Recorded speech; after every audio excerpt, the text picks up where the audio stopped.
話說董卓死咗之後咧，佢嘅餘黨李傕、郭汜又殺入長安啦。咁王允遇難，呂布出逃，兵火連天啊！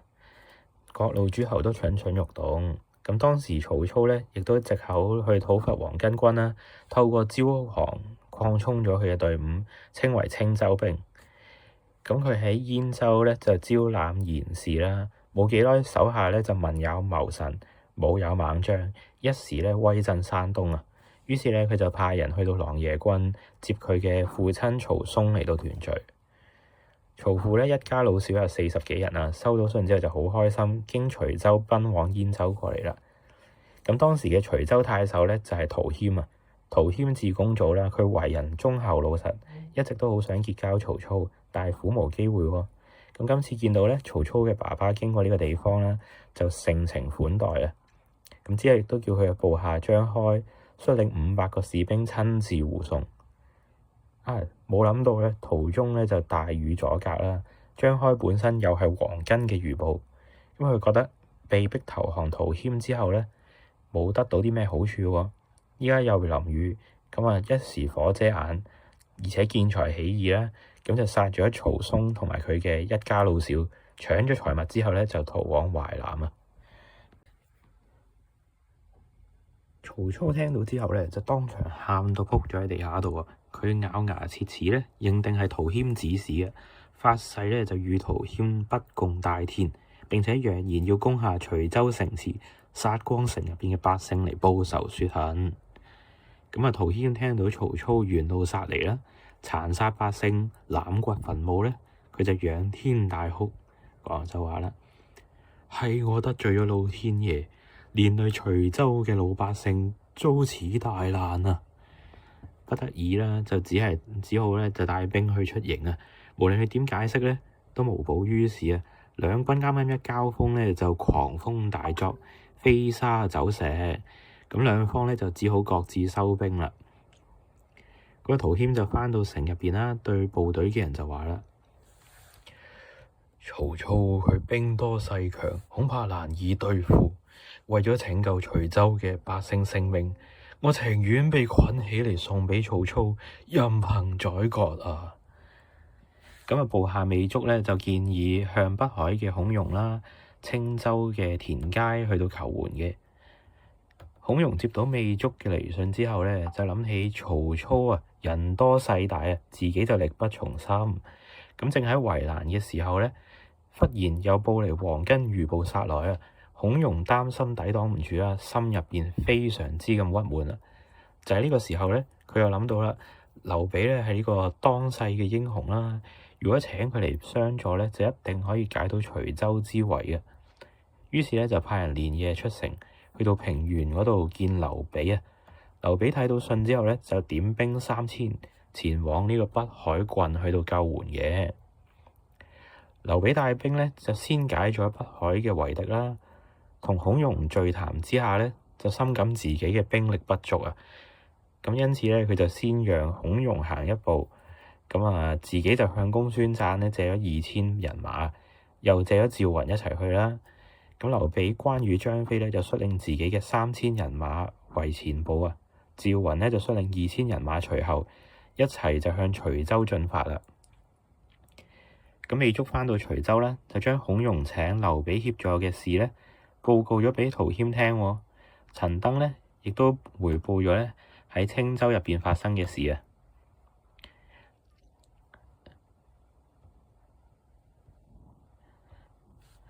田階咧答應咗發兵啦，陶謙呢個時候咧先至稍稍安定落嚟。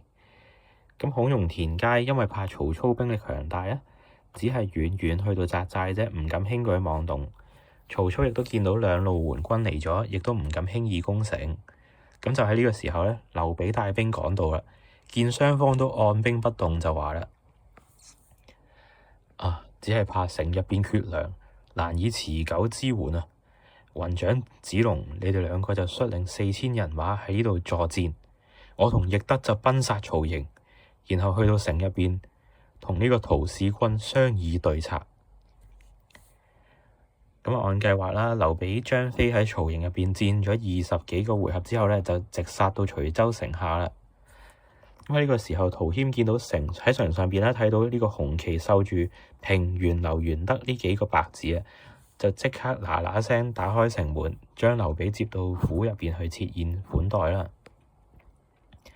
陶謙咧見劉備儀表不凡，言行舉止咧光明磊落啊，令人咧攞嚟呢個徐州嘅牌印，有意就將徐州讓俾劉備去到掌管。咁劉備聽到陶謙嘅主意之後就話啦：我雖然係漢室嘅宗室，但係功德尚淺啊，做平原相咧都怕唔稱職啊。陶公難道懷疑我有吞併嘅心咩？咁陶謙咧又連忙去到解釋啦，再三去到商量，劉備仍然都係執意不肯答應嘅。咁就喺呢個時候咧，糜竺就喺旁邊講啦：依家兵臨城下，都係咧先商議退兵嘅方法，等局勢平定之後咧，再讓都未遲。咁啊，陶謙咧就只係暫時咧收低咗呢個牌印啦。咁劉備就話啦：我先寫信俾曹操，勸佢和解。如果佢唔答應，我哋就再出去廝殺過。咁咧，即刻咧就寫咗封信啦，俾使者送去俾曹操嘅。信入邊咧，先替呢個陶謙作咗解釋，又講咗咧當朝嘅外憂來患啊，勸曹操放棄絲綢，先救國難。咁啊，曹操睇完呢封信之後咧，就即刻破口大罵啦，認為小小嘅劉備咧，點解竟然夠膽寫信去到諷刺佢啊？咁啊，正喺度同部下商議點樣對付嘅時候咧，忽然有人嚟報喎，就話咧呂布已經攻破咗呢個獻兗州啊！咁啊，直撲濮陽噶啦。曹操聽到之後咧，就即刻大驚失色啦。就話啦：如果黨州失陷，我就無家可歸啦！一定要快啲諗個辦法。曹操喺大臣嘅勸說之下，就只好咧就將呢個信回俾阿劉備，就應承退兵，然後翻去收復呢個兗州。陶謙見到曹操退兵咧，就即刻好高興啦。咁啊，連忙請呢個孔融、田階、關羽、趙雲等等入城去到慶賀啊。宴會完咗之後咧，阿陶謙又將呢個劉備請去正座，拱手咁對大家講啦，就話啦：老夫已經年紀老邁啊，兩個兒子又無能，都唔可以擔當國家重任。劉公呢，乃係呢個皇室嘅後代，德廣才高，完全可以總領徐州啊！我自願退下養病。咁啊，劉備聽到之後咧，就連忙搖搖頭啦，就即刻話啦：各位，我乃係為咗大義嚟救徐州，依家無故將佢佔為己有，天下嘅人就將會認為我係一個不義之人啊！咁啊，眾人呢都紛紛勸說啦，但係劉備仍然都係唔答應㗎。咁陶謙就失望咁流住眼淚，話啦：如果你捨低我走咗，我死都唔眼閉㗎。咁啊，關飛、張羽亦都深深受到感動啦，亦都勸劉備接受呢番好意啊。但係劉備咧就淨係話啦：唔通你哋要陷我於不義咩？講到咁，陶謙都冇辦法啦。咁最後咧，只係咧將呢個幫助徐州為名啊，就懇求劉備暫駐兵喺呢個附近嘅小沛啦。眾人咧亦都竭力相勸，咁劉備先答應咗。佢嚟到小沛之後咧，就開始修築城牆同安撫百姓啦。咁之後有一日咧，63歲嘅陶謙咧忽然之間得咗重病啊，日漸嚴重啊，就忙請呢個糜竺啦、陳登嚟到商議後事。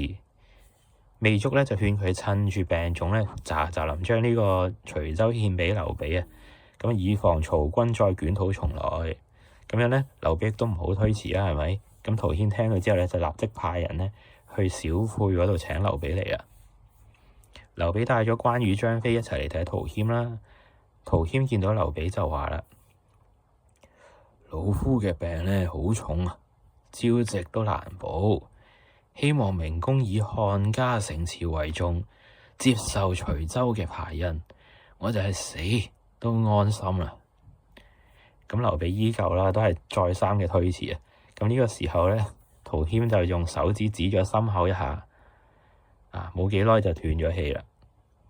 眾將士舉哀之後咧，就請求劉備接受排印啦，結果仍然都係受到拒絕㗎。